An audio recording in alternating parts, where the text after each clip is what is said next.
Masih bersama saya Ibnu Fadil, pemirsa Anda kembali menyaksikan 3 berita utama Kaltim hari ini. Diduga akibat korsleting listrik, sebuah rumah di Selili, Samarinda ludes terbakar.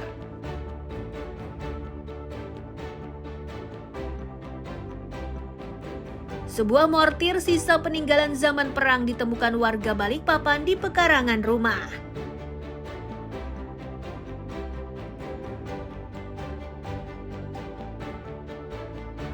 Tanah bergeser, sejumlah warga di Bukit Persis daerah Samarinda Ilir terpaksa diungsikan.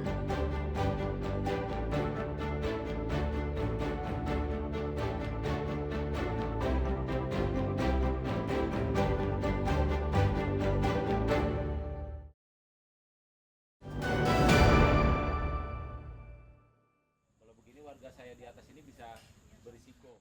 Permukiman warga yang berlokasi di atas jalan tembus kawasan Sungai Dama, Samarinda Ilir ini sangat mengkhawatirkan. Sebanyak 4 bangunan yang berdiri di atas perbukitan berpotensi longsor karena tanahnya bergerak. Warga mengaku pergerakan tanah sudah terjadi sejak Senin siang saat diguyur hujan. Bahkan akibat pergeseran tersebut, teras rumah warga menjadi rusak. Warga khawatir pergeseran tersebut akan makin meluas dan membahayakan keselamatannya. Hujan deras. Hujan deras itu ya? Belum apa itu? Oh, yang Senin kemarin itu ya? Oh. Itu sudah pergerakan. Pergerakan tanah ya. Yang kerusak nih apa aja bang? Rata-rata bang? Ya di depan aja dia turun Tanahnya? ya. Tanahnya turun ya? Rumah di teras aja, teras kakak itu. Cuma itu cukup membahayakan atau seperti apa pak? Hah? Buat takut atau seperti apa? Ya takut. Kalau longsor ya? Iya, takut longsor. Pas takutnya tuh malam. Malam ya? Malam pas waktu tidur longsor nggak tahu tuh. Ada berapa banyak rumah yang rusak sini pak? Kurang lebihnya? Ya kurang lebih 3 rumah sampai ini. 3 rumah sama ini ya? Iya. Bapak Ibu, seperti yang kemarin yang lain-lain dibawakan. Tim pemerintah kota beserta pejabat proyek terowongan termasuk kelurahan setempat akhirnya mendatangi lokasi tersebut untuk memastikan situasi.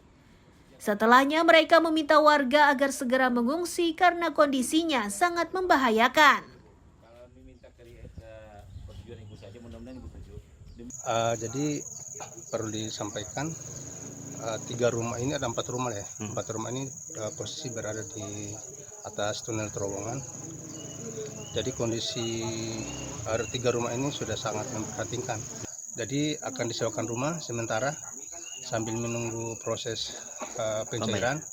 Dan sementara kita evakuasi dulu. Rumah kita sudah siapkan. Ada 2 rumah yang kita sudah siapkan. 1 rumah itu untuk ada 2 kakak karena rumahnya besar.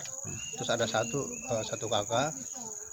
Alhamdulillah kemungkinan besar kalau kita bisa selesaikan hari ini atau paling lama besok kita sudah evakuasi warga kita yang ada di sekitar ini.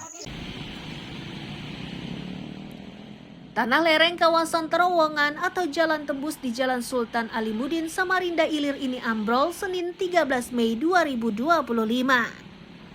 Peristiwa yang terjadi usai diguyur hujan itu tidak memakan korban jiwa. Namun begitu sangat meresahkan karena terowongan tersebut nantinya akan digunakan sebagai jalan tembus bagi warga yang hendak menuju ke kawasan Ilir. Amir Hamzah dan Iswanto melaporkan dari Samarinda.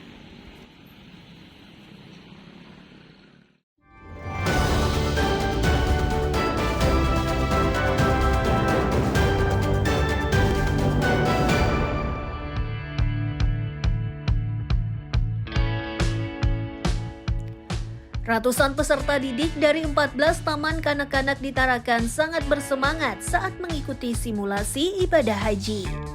Agar suasananya terasa asli, pelajar putra diminta mengenakan ikram, sedangkan pelajar putri mengenakan busana muslim warna putih. Ketua Ikatan Guru Raudatul Atfal menyatakan, kegiatan ini merupakan bagian dari upaya untuk memperkenalkan rukun Islam kelima sejak dini. Agar peserta didik bisa mengenal lebih mendalam, seluruh tahapan ibadah haji diajarkan dengan lengkap, mulai dari ihram, wukuf di Arafah, lempar jumroh, tawaf ifadah, sa'i, dan tahalul.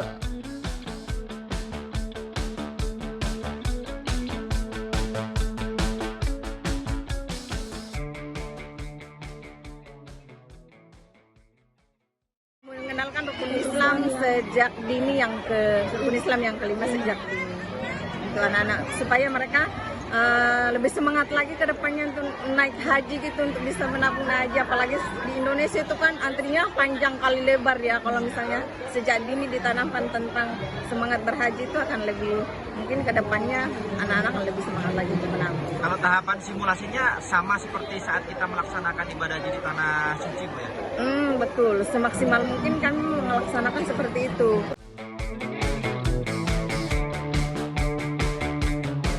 Bagi peserta didik, kegiatan ini membuat mereka bersemangat. Mereka pun berhasrat untuk bisa menunaikan rukun Islam kelima tersebut.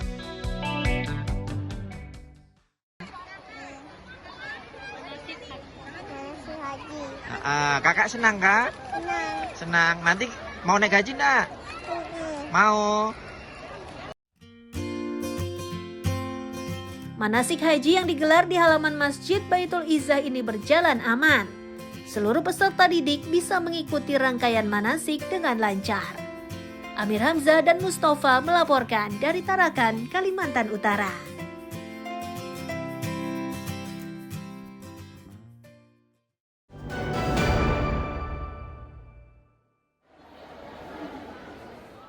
Ratusan guru di Balikpapan menghadiri seminar khusus terkait deep learning atau pembelajaran mendalam pada kurikulum Merdeka.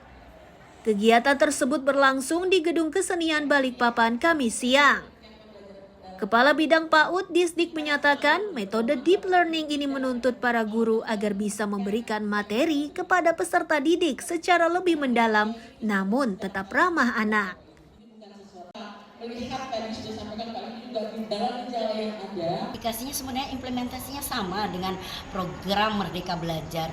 Cuma dalam hal bedanya kalau program Merdeka Belajar kan pemahaman siswa itu kan masih pada tingkat dasar. Nah, deep learning ini benar-benar pada tingkat implementasi secara dalam, baik itu kurikulumnya, terus holistik integratifnya, bagaimana kemudian mengembangkan pembelajaran secara digital yang baik dan ramah anak. Insya Allah sepertinya meyakinkan karena guru-guru Balikpapan itu cerdas. Bagi peserta, kurikulum Merdeka ini dinilai lebih mendalam dibanding kurikulum sebelumnya. Metode ini pun memberi motivasi kepada guru agar lebih berkreatif saat memberikan pelajaran.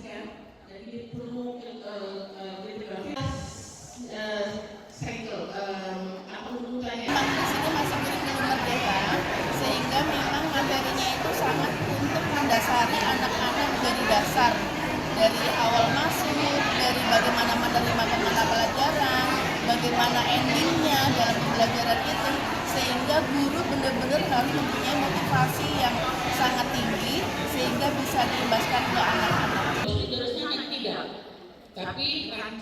Sesuai rencana, sistem pembelajaran deep learning ini akan mulai diterapkan pada tahun ajaran baru 2025-2026.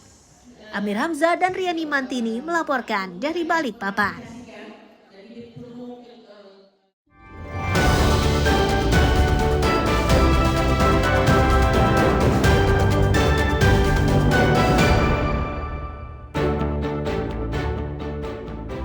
Pemirsa, berita tadi menjadi akhir kebersamaan kita pada pagi hari ini. Saya Ibnu Fadil dan tim redaksi pamit undur diri. Selamat pagi, salam sejahtera, dan sampai jumpa.